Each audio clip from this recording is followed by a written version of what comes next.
Hello everyone, welcome to my channel. Today we are going to see 15 daily use sentences. Let's get started.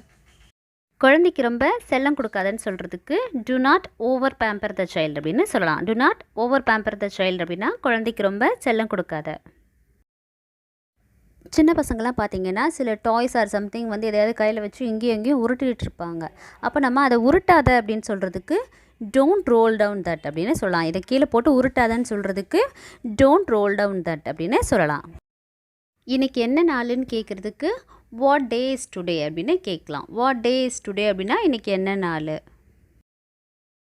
TV ஓடிட்டுருக்கு, போய் சீக்கிரம் of பண்ணு அப்படின்னு சொல்லுவோம்ல, அது எப்படி சொல்லலாம் அப்படின்னா TV is running go and turn off அப்படின்னு சொல்லலாம். TV is running go and turn off அப்படின்னு சொல்லலாம். இல்லை கொஞ்சம் வெயிட் பண்ண சொல்லு அப்படின்னு சொல்கிறதுக்கு ஆஸ்க் ஹர் டு வெயிட் அப்படின்னு சொல்லலாம். ஆஸ்க் ஹர் டு வெயிட் அப்படின்னா அவளை வெயிட் பண்ண சொல்லு.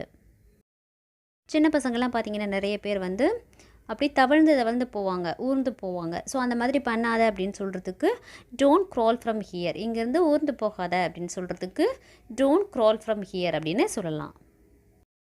என்னோடய அம்மா வந்து கீழே அப்படி மயங்கி விழுந்துட்டாங்க அப்படின்னு சொல்கிறதுக்கு my mom fainted on the floor அப்படின்னு சொல்லலாம். My mom fainted on the floor அப்படின்னா என்னோடய அம்மா வந்து தரையிலே அப்படியே மயங்கி விழுந்துட்டாங்க. நம்ம யார்கிட்டையாவது மணி ஏதாவது கடனாக வாங்கியிருப்போம், திருப்பி வந்து நம்ம கொடுத்துட்டோன்னு நினச்சேன் அப்படின்னு சொல்கிறதுக்கு I thought I already paid you back அப்படின்னு சொல்லலாம். I thought I already paid you back அப்படின்னா நான் ஏற்கனவே உனக்கு கொடுத்துட்டேன்னு நினச்சேன்.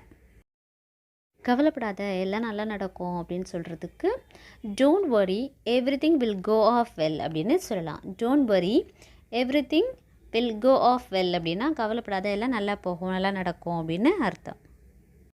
என்னோடய விஷயத்தில் நீ தலையிடாதன்னு சொல்லுவோம்ல, அது எப்படி சொல்லலாம் அப்படின்னா don't interfere in my affairs அப்படின்னு சொல்லலாம். Don't interfere in my affairs அப்படின்னா என்னோடய விஷயத்தில் நீ தலையிடாத. ஆஃபீஸ்லேருந்து எப்போ கிளம்புவ, எப்போ புறப்படுவ அப்படின்னு சொல்லி கேட்குறதுக்கு when to you leave from office அப்படின்னு கேட்கலாம். When to you leave from office அப்படின்னா நீ ஆஃபீஸ்லேருந்து எப்போ கிளம்புவ. இது தான் நான் எதிர்பார்த்தேன் அப்படின்னு சொல்லுவோம்ல, அது எப்படி சொல்லலாம் அப்படின்னா this is what I expected அப்படின்னு சொல்லலாம். This is what I expected அப்படின்னா இதை தான் நான் எதிர்பார்த்தேன்.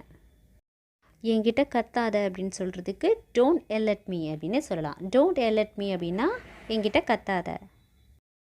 என் கூட வாக்குவாதம் பண்ணாத அப்படின்னு சொல்லுவோம்ல, அது எப்படி சொல்லலாம் அப்படின்னா டோன்ட் ஆல்டர்கேஷன் வித் மீ அப்படின்னு சொல்லலாம். டோன்ட் ஆல்டர்கேஷன் வித் மீ அப்படின்னா என் கூட வாக்குவாதம் பண்ணாத, இல்லை வாக்குவாதம் செய்யாத. என் கண்ணில் குத்திட்டான் அப்படின்னு சொல்கிறதுக்கு he bricked on my ice அப்படின்னு சொல்லலாம். He bricked on my ice அப்படின்னா அவன் என் கண்ணில் குத்திட்டான்.